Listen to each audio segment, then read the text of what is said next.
Hello. This is an update video that I think I alluded to once or twice in the past few videos. This update video concerns some changes that are going to be happening in my life in the near future. I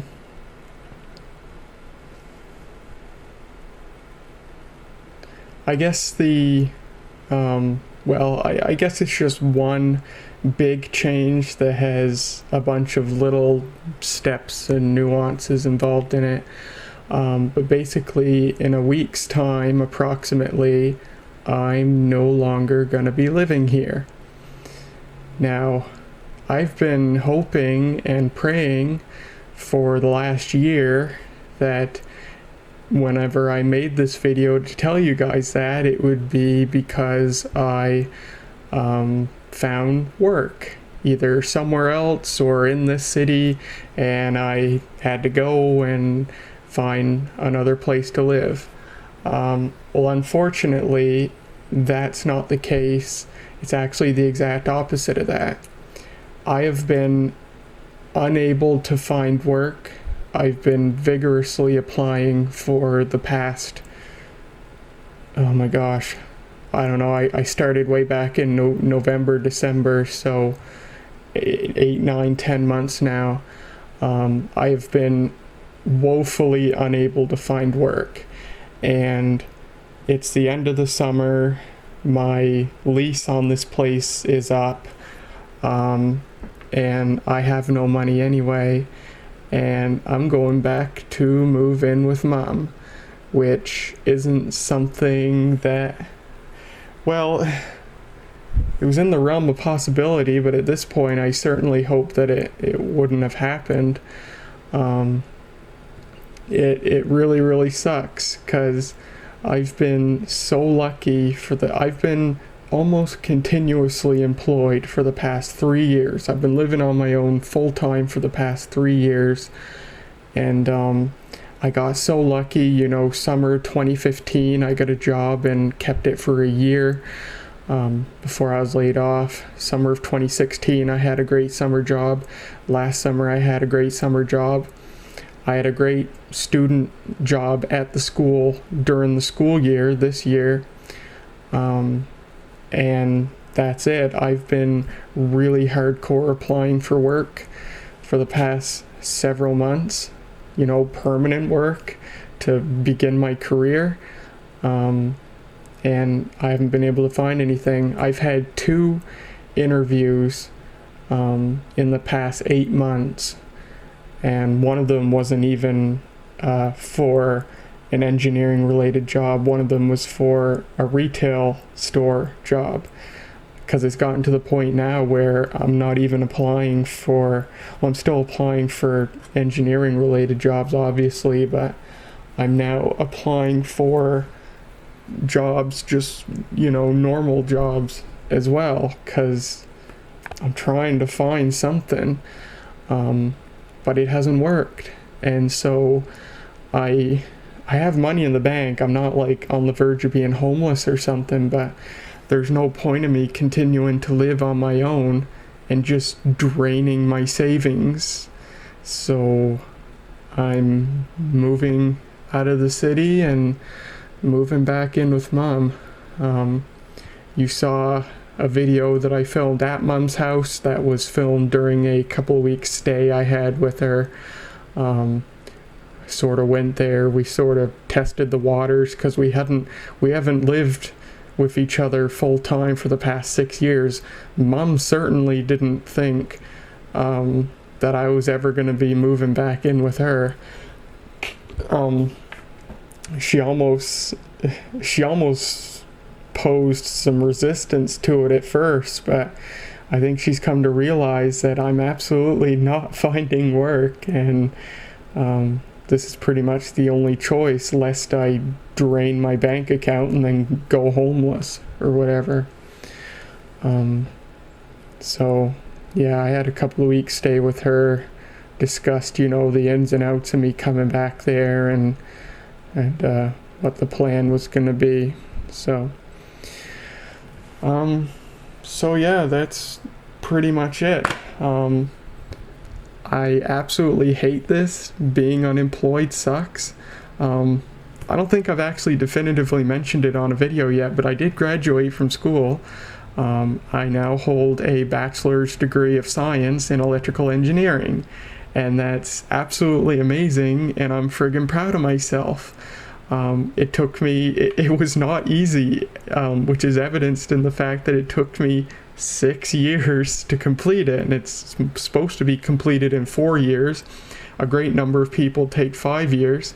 I took 6 years, and actually I know quite a few others who took 6 years as well, including a close friend of mine. But yeah, I graduated from university. I've been in school continuously since September of 1999, and I'm done. I'm for the first time ever, I'm not going to school in September, which is really sweet. But now that I'm not employed, it kind of sucks, and I kind of wish I was still in school. But what I really want is to just be able to find work, find a place to live, keep living on my own, and just live my life. But that's kind of on hold right now. I'm not the only person I know who graduated who's still looking for work, but from what I've seen, the majority of people that I know and that I know of have been able to find work. But there are a good number of people who, like me, are still looking as well. But it really, really sucks. I've been sort of explaining my plight to some people, and they say, "Oh, you've gotta stop being negative. You're not gonna find a job if you have a negative attitude." Well, I couldn't find a job with a positive attitude, and when I started applying back before Christmas time, I was super hopeful. I figured, I've had so much luck finding work for the past 3 years, and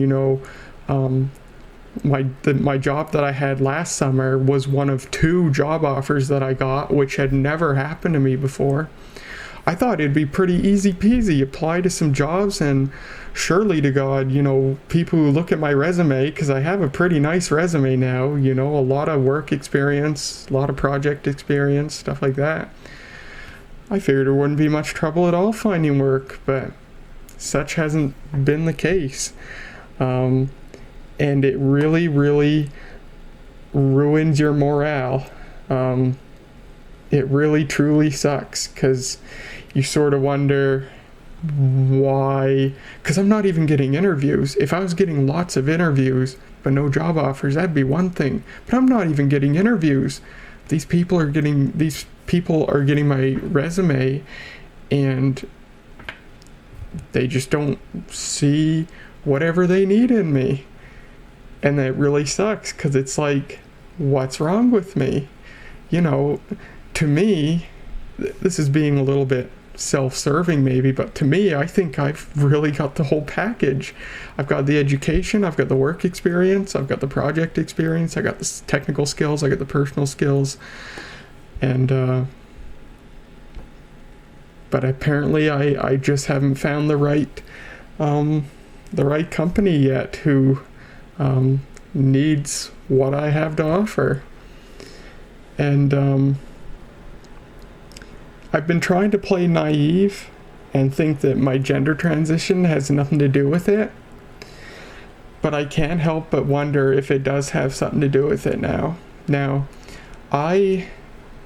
starting a few months ago, I actually put hints to me being transgender on my resume. The very last line of my resume in my hobbies and personal interests section, I put member of and advocate for the LGBT community. Now, I'm not like an actual advocate where, I'm not working for like a foundation or something, but I think just by existing and talking about my experience and going to school as myself and going to work as myself, I think that's advocation all of its own. So I put that in my resume, and it's also on my LinkedIn profile. I have a LinkedIn profile. It's extremely important tool, especially for someone in my field. And the reason I put it there is because an interview I had in December, and of course I haven't changed my name, which that's a whole other can of worms that would take a whole other video to talk about. But the fact of the matter is I haven't changed my name yet. And so when I walked into this job interview that I had in December, the person who interviewed me seemed kind of surprised when I walked in wearing a nice top and a skirt, which was a little stupid in December, but I did it anyway. I wore a skirt, and he barely looked at me the entire time in the interview. And a couple of weeks later, when I emailed him for a follow-up, never returned my email. I can't help but wonder if it has something to do with me being transgender. So I put that line in my resume and in my LinkedIn profile so I don't surprise people. But now I'm wondering if it's hurting me because people are looking at the fact that I've publicly announced this basically and wonder if I'm some sort of liability. Because, here in Canada, it's illegal to discriminate based on gender identity or gender expression. But that still doesn't stop somebody from deciding not to hire you or something because of that. It's not illegal unless they specifically say, I'm not hiring you because you're transgender. That's illegal. But if they don't say anything to you as to why, or they say something different, they can do that. And every company, pretty much, here in Canada at least, puts in the fine print of every job application, every job posting, we are an equal opportunity employer. We do not discriminate based on race, gender, sexuality, blah, blah, blah. Which is great, but I know that they have to put that legally, and so I can't help but still wonder if I'm getting rejected by these companies because I'm transgender. I'm wondering if they, it could be as simple as somebody in the recruiting department just doesn't like trans people. They throw away my resume. I don't think it's terribly likely, but whatever, could be. But it could also be a matter of they're afraid that if they hire me, they don't know what my personality's like, and they're afraid if they hire me, I'm going to be a liability in that if a coworker or someone decides to attack me, that I'm going to turn around and sue the company or something, get them in a bunch of legal trouble. This is just a fictitious scenario, but it's what I think about sometimes. If me being trans is scaring these people away from interviewing me and hiring me. Because you might remember last summer was the end of me presenting mail. I worked for the provincial government, and I loved it. A great job. I wish I could have gone back, but it's neither here nor there. But that was the last job I ever worked. Still in the closet, and I came out to my coworkers at the end of my term there, and they were fine with it. And now since then, I don't put myself in the closet anymore. My LinkedIn profile picture is a modern picture of me as I look. I look nicer than what you see right now with my hair a frizzy mess. But It's a recent picture of me on my LinkedIn profile. And when I go into job interviews, I dress as I am. I dress for what's appropriate for the job, but I also dress what's appropriate for the job as a woman. So anyway, I'm just blabbing on about this stuff, but it's something I'm scared of because I just find it so confusing that I had all this great luck finding work for the past 3 years, and now I can't get anything. And it just really, really sucks, and it makes me feel really horrible, and it makes me wonder if it's something wrong with me being transgender. I don't know.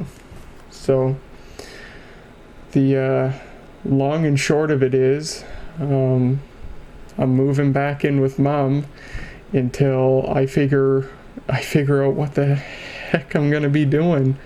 I'm still applying for jobs. I haven't stopped.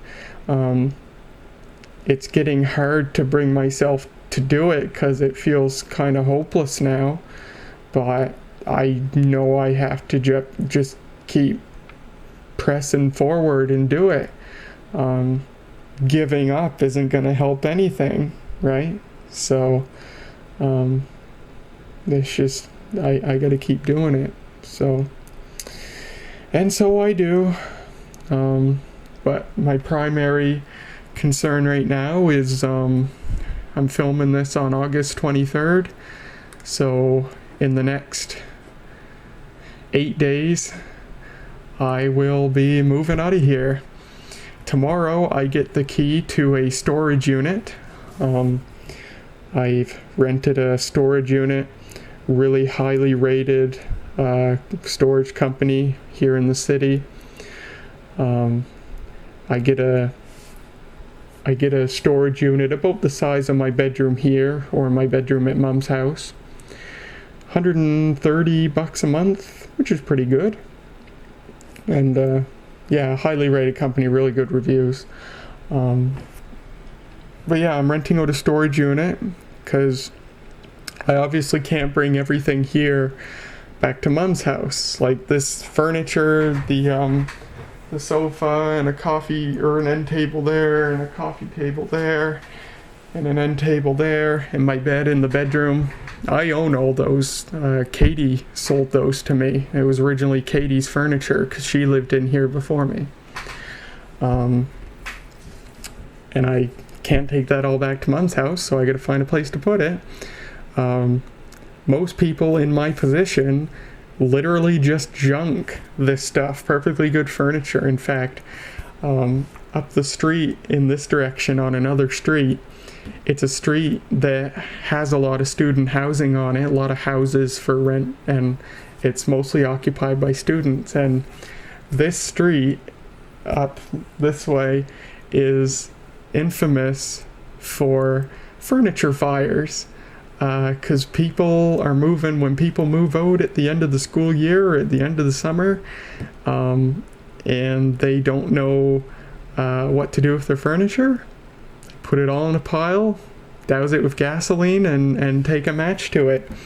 It's very dangerous, it's very illegal, but if they just leave it in their apartment, their landlord's gonna ding them with a fine or a fee for leaving their furniture there when they're supposed to move it out. And you definitely can't sell furniture, and it's hard to give it away, so they burn it.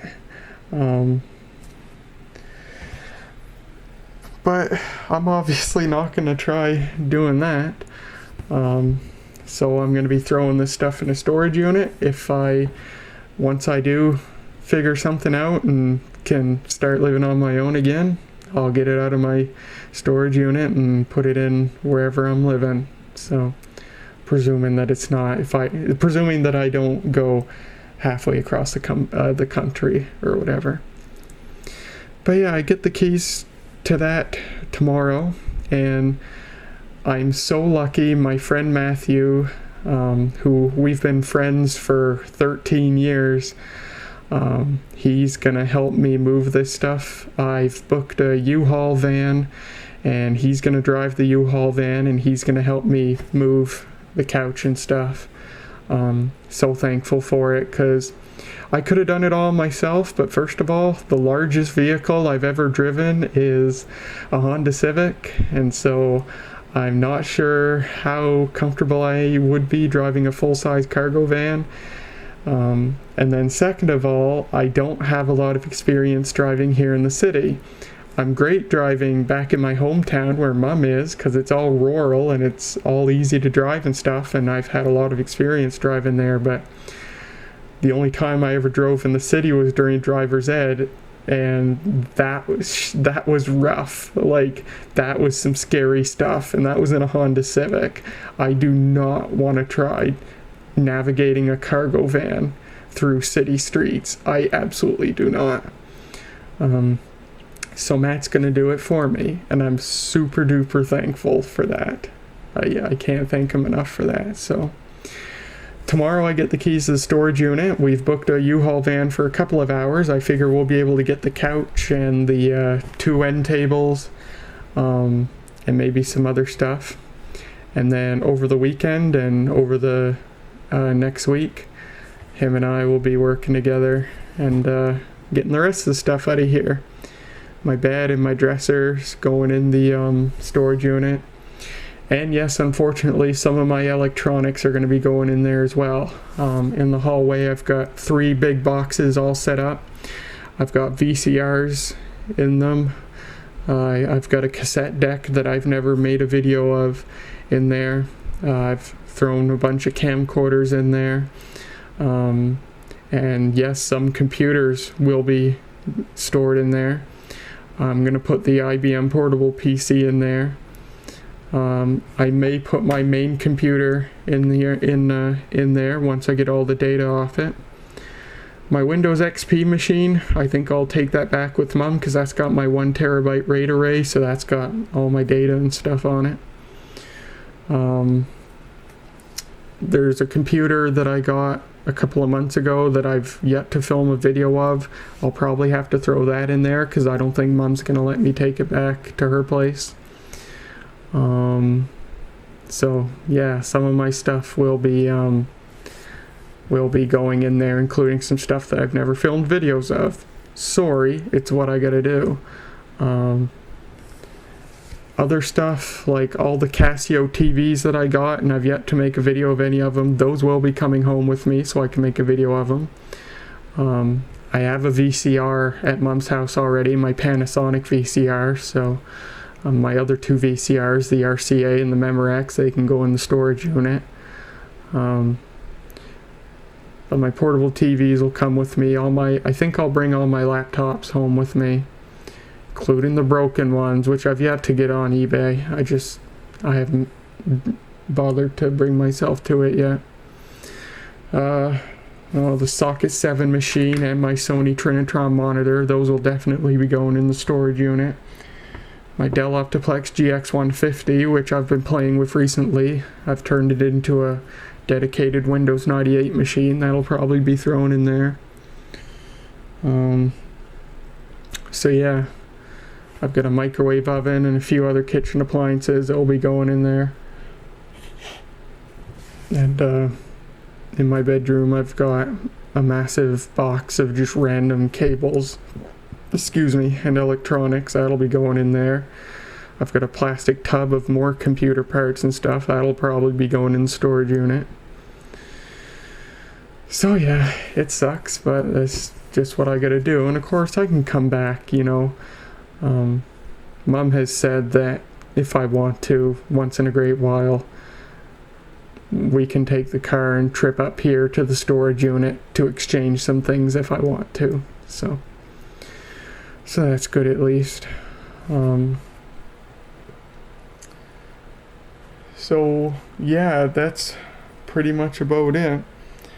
So yeah, as I said, it sucks. It's left me kind of depressed. not only having no job, but also having to leave Fredericton. I love this city. I was welcomed with open arms, and I feel welcome and loved here. And I love the university. I've been stopping in once in a while all summer just to talk to like the secretaries and my old professors and stuff. It's gonna really, really suck. I've got to go in the next few days and surrender my key to the amateur radio station at school.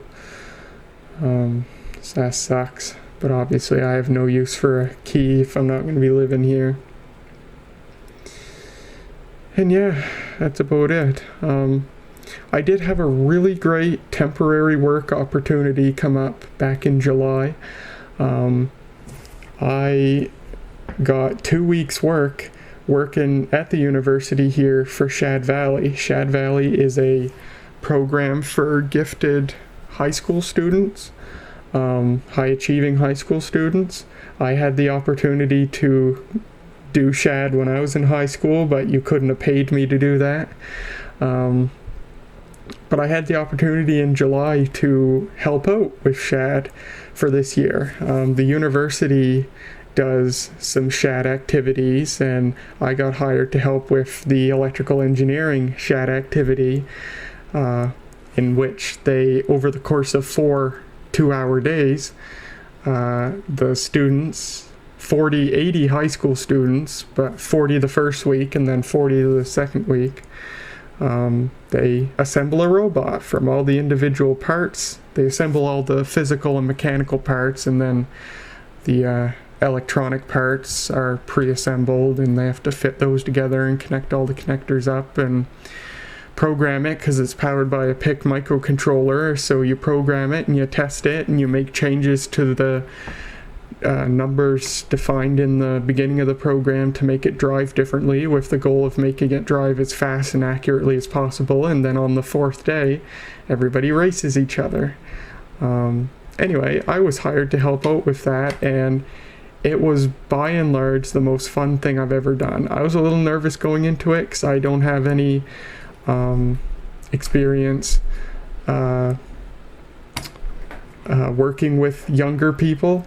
But I did it, and it was absolutely the most fun thing I've ever done. I'm so glad I was offered the opportunity, and I'm really glad that I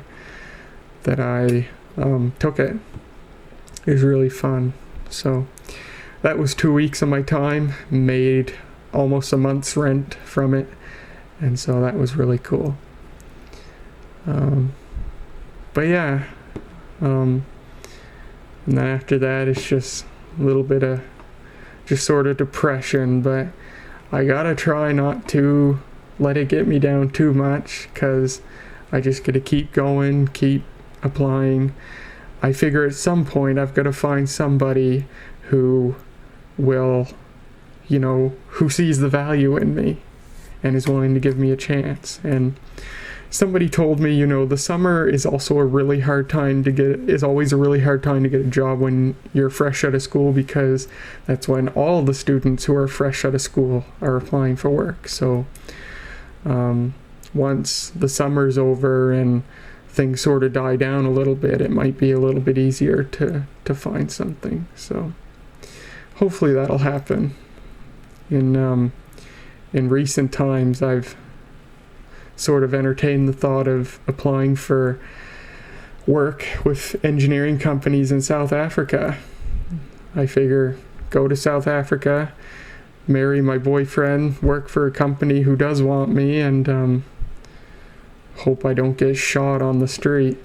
But I think that's getting a little bit, just a little bit crazy.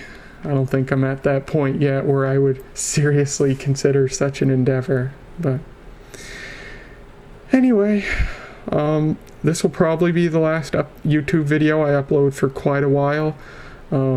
It could be several weeks even before I upload another one. Videos are obviously going to slow down once I'm at Mom's house, although I have quite a few things that I could film videos about at Mom's house. And I'll have all the portable TVs and stuff, as I said. I'll be bringing those back with me so I can make videos of those. Something I just thought of. I've been on YouTube for 10 years as of this summer. July 31st marked the 10th anniversary of when I made this YouTube channel. August 1st marked the 10th anniversary of when I uploaded my first YouTube video. And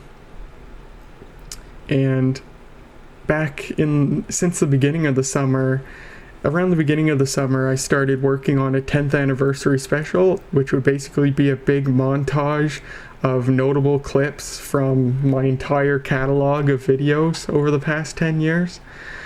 I started work on that, and then kind of stopped, and I haven't really touched it since. So I had a goal of an August 1st upload. I had a feeling I was gonna miss it. Obviously I was correct, but the entire year is my 10th anniversary on YouTube, so I have until next July before it becomes my 11th anniversary on YouTube.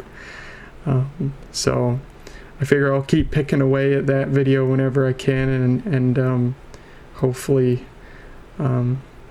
eventually I'll get it done and be able to upload it. 10th anniversary special, I think, would be pretty cool. Oh, there was one more thing I wanted to talk about. I talked about how having to move out of here and leave Fredericton is really really sad, sort of depressing. Well, it's also got an upside to it. And this is the part where I have to speak a little bit more quietly for reasons that'll become evident as I keep talking here. But there's an upside to having to move out of here. And that's that moving into this house is the worst decision I've ever made in my entire life. I am not kidding. I wish I was kidding. I'm not kidding. I have hated every moment of every day that I've had to live in this godforsaken house. And the reason is there is zero noise dampening between this apartment and the apartment upstairs. 4 people live in the apartment upstairs. This summer, it's a different set of 4 people, but over the school year, it was a different set of people. But there's absolutely no noise dampening between this apartment and the one upstairs. And this apartment, and as well as presumably the one upstairs, have an 11 o'clock noise curfew.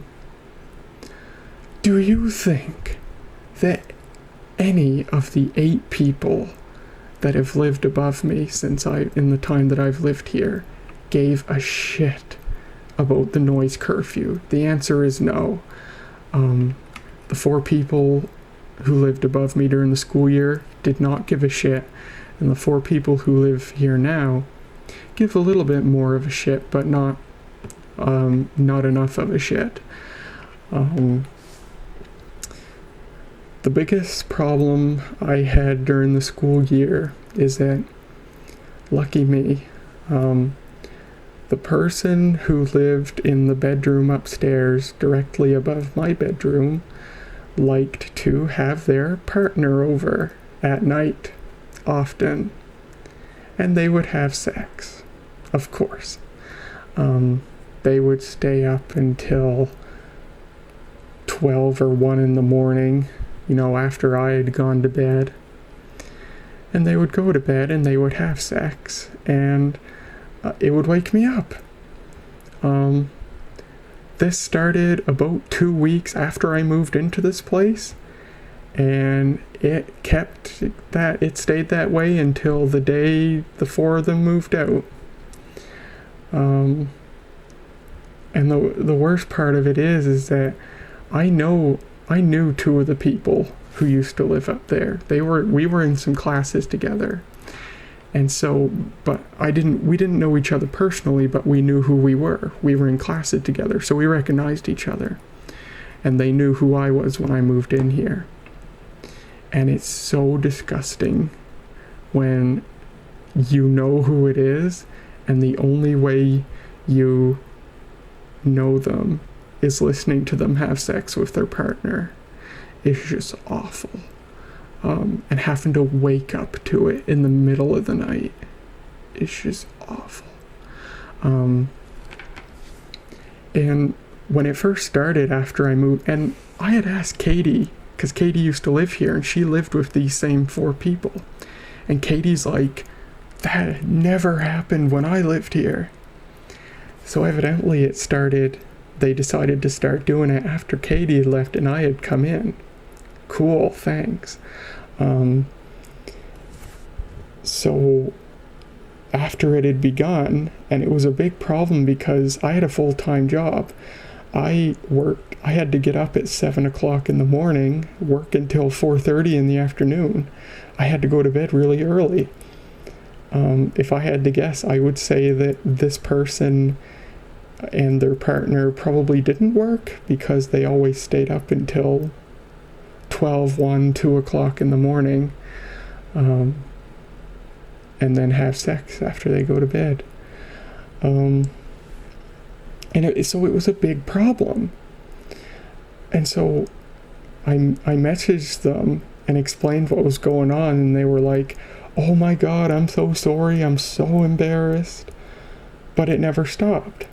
They said they were so embarrassed, and they said that, they were going to take it. They said it wouldn't be a problem anymore. That wasn't the case. They kept doing it. Later in the summer, I messaged them again. Same spiel. They were like, oh my God, I'm so sorry. And it kept going.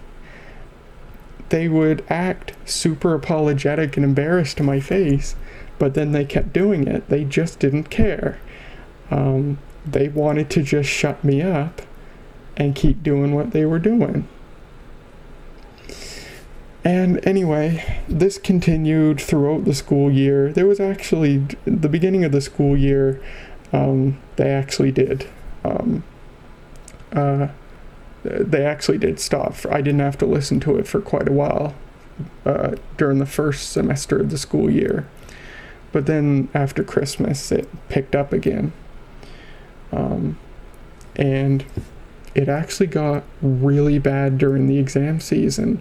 They decided to do it almost every night during the exam season.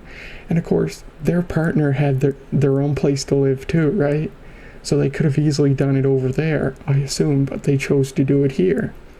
And by the way, they weren't alone in the house when they did it. Not only was I there, but the other 2 people who live upstairs were there too. So evidently they were all so cozy with each other that they didn't care.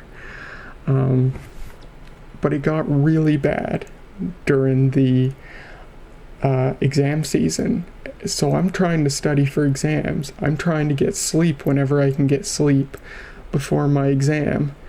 And they're just making it so hard. And eventually this was the 4th time that I spoke to them about it. I messaged them, and I wasn't polite as I was the first 3 times I had messaged them. I basically told them to shut the fuck up because I'm trying to study for my exams, and they're making it really hard. And it culminated in them blocking me. So on Facebook, this was a Facebook message, so that was what they thought of it. So they blocked me on Facebook, I blocked them, I purged the rest of my social media of them. They followed me on Instagram, I blocked their Instagram account, and that was the end of it. We haven't spoken since, and as far as I'm concerned, we're not on speaking terms anymore. I don't know what they think, but as far as I'm concerned, we're not on speaking terms anymore. So, and of course, some of you may think, and a couple of people explained to me before, people have asked me, like, what do you expect them to do about it? Do you expect them to just not have sex? And the answer is, no, I don't expect them to just not have sex, but when I move into an apartment with an 11 o'clock noise curfew, I expect to be able to go to bed at 11 o'clock and sleep and not get woken up by sex at 1:30 in the morning. I'm sorry if that offends you, but that's the terms of the lease. So it's like, what the heck do you want me to do, right? But anyway, that was the end of it. They blocked me. We stopped talking to each other. We no longer acknowledged each other's existence if we managed to see each other in person. I did my exam. I passed the course. And that was the end of it. Whatever. So they all moved out. And now the 4 people who live above me now, they've been a lot better in that regard. I no longer get woken up by sex in the middle of the night. These guys moved in the beginning of the summer. The issue with these guys are, they love to party. And actually they got better with that. See, the week they moved in here, I was staying with Mum for a while. I came back here after they had already been here for a week or two. And I came back here on a Monday and things were going really nice, and Saturday night comes along, and they party until 5 o'clock in the morning. I called my landlord and I said, I'm not doing this. There's an 11 o'clock noise curfew. Enforce it, or I'm gonna do something about it. And so my landlord spoke to them about it, and it took like a month and a half, 2 months. I got to know one of the people who live up here now, and I spoke to him about it, and whenever things got really bad, I messaged him about it, and eventually they got the idea. It actually ended with me recording a video with my phone from my bedroom while they were partying, because the sound comes in super loud. Like I said, no sound deadening. So I recorded a video of my phone of what it sounded like, what they did, and I sent it to the guy who I had been talking to, and he was like, holy crap, I had no idea it was this bad. And since then, they've been pretty good.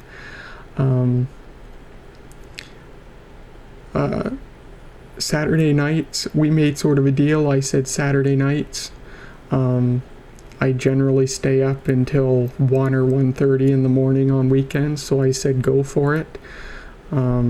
Otherwise, when I'm going to bed, I'll message you.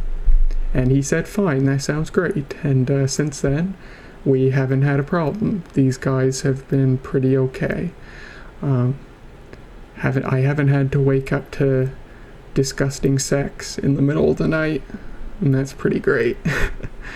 But living here as a whole has been so stressful, because you hear everything. When somebody talks, you hear it. These guys like to play music on their stereo system or whatever they have up there, and that comes in plenty loud down here. Just walking, like right now somebody's up there walking, and you probably can't hear it, but you can clearly hear it. The ceiling creaks and snaps and stuff like that, and it's just so stressful, because the place I lived in before, the motel, I lived there for 4 years, really good sound isolation between apartments in there, so I never had that problem. But here has been a whole other ball game, and it has been, since day one of living here, it has been so stressful. I regret moving in here.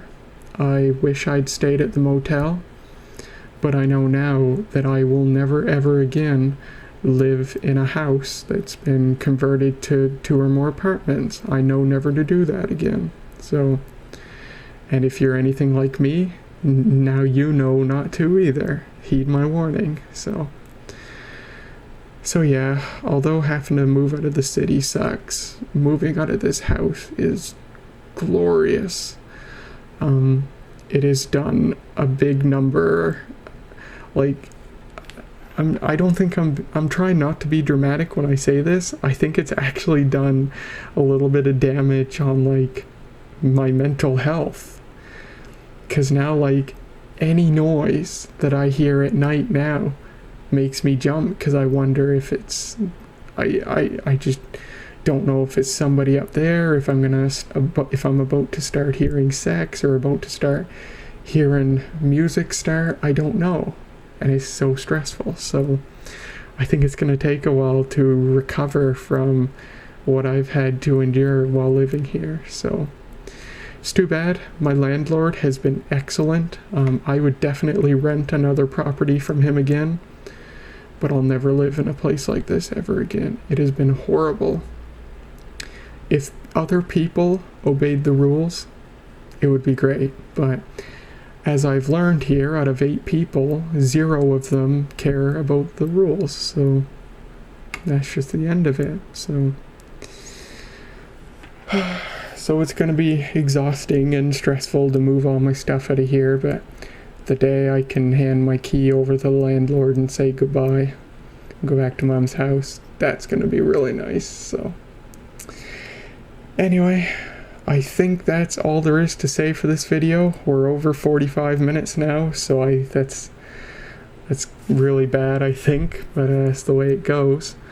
But anyway, that's just an update on what's been going on in my life. So it's hard to keep in good spirits when you're in the situation that I am right now. Excuse me. But I'm going to do my best. And just do my best to stay positive, keep applying for work. I still have a bit of hope that something's going to come up eventually. And it's going to be wonderful when it does. And obviously, you guys will be kept in the loop as well. So that's it. There's been videos that I've filmed here, lots of videos that I've filmed here that I never got around to editing. So even after I move out of here, there will be videos that I filmed here posted for the next long time, I imagine. So that's all for this update video. Hope I didn't bore you people to death. As always, thank you so much for watching, and I'll see you in the next video.